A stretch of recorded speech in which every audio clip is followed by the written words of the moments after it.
നമസ്കാരം, ഞാൻ മനോജ് നെടിയാക്കൽ. പുതിയൊരു വീഡിയോയിലേക്ക് എല്ലാവർക്കും സ്വാഗതം. വെറും 4 മാസം കൊണ്ടും നല്ല വരുമാനമുണ്ടാക്കാം. ഈ കൃഷി ചെയ്തു നോക്കൂ. കൃഷി ചെയ്യാൻ ആഗ്രഹിക്കാത്ത മലയാളികൾ വളരെ കുറവാണ്. കുറഞ്ഞ അധ്വാനത്തിൽ കൂടുതൽ പണം നേടാനാകുന്ന കൃഷികളാണ് എപ്പോഴും മലയാളികൾ തിരയുന്നത്. അങ്ങനെ നോക്കുന്നവർക്ക് ഒരു നല്ല ഓപ്ഷനാണ് മധുരക്കിഴങ്ങ്. കിഴങ്ങുകളിൽ മധുരമുള്ള ഒന്നാണ് മധുരക്കിഴങ്ങ്. ധാരാളം അന്നജവും നാരുകളും അടങ്ങിയ ഇവ ശരീരത്തിലെ ഗ്ലൈസമിക് ഇൻഡെക്സ് കുറച്ച് പ്രമേഹത്തെ ചെറുക്കും. വൈറ്റമിൻ സി, ബീറ്റ കരോട്ടിൻ അടങ്ങിയിട്ടുള്ള മധുരക്കിഴങ്ങ് എല്ലുകളുടെയും പല്ലുകളുടെയും വളർച്ചയ്ക്കും പ്രതിരോധ ശേഷി നൽകി രോഗസാധ്യത കുറയ്ക്കുന്നതിനും ഉത്തമം. കൂടാതെ ഇതിലെ കരാറ്റനോയിഡുകൾ പ്രായമായവരിൽ ഉണ്ടാകുന്ന കാഴ്ച പ്രശ്നങ്ങൾ പരിഹരിക്കുന്നു. ചർമ്മത്തിൽ ചുളിവുകൾ വീഴുന്നത് തടയാനും മികച്ചതാണ്. അതിനാൽ തന്നെ ഇവയ്ക്ക് ഡിമാൻഡും ഏറെയാണ്. പരമാവധി 4 മാസം കൊണ്ടും ഇവ വിളവെടുക്കാം.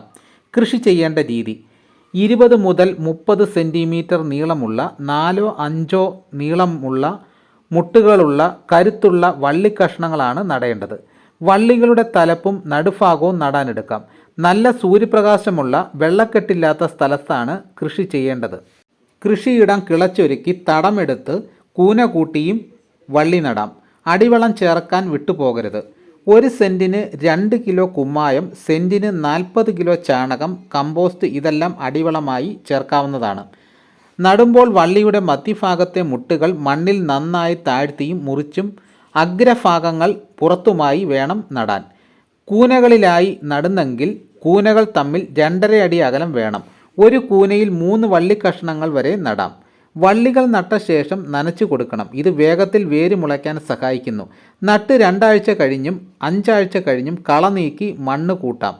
വള്ളി നീളുന്നത് കണ്ടാൽ വള്ളികൾ ഇളക്കി കൊടുക്കണം. പരമാവധി 4 മാസം കൊണ്ട് ഇവ വിളവെടുക്കാം. മാർക്കറ്റിൽ നല്ല ഡിമാൻഡ് ഉള്ളതിനാൽ ഈ കൃഷി ചെയ്ത് നല്ല വരുമാനം ഉണ്ടാക്കാവുന്നതാണ്.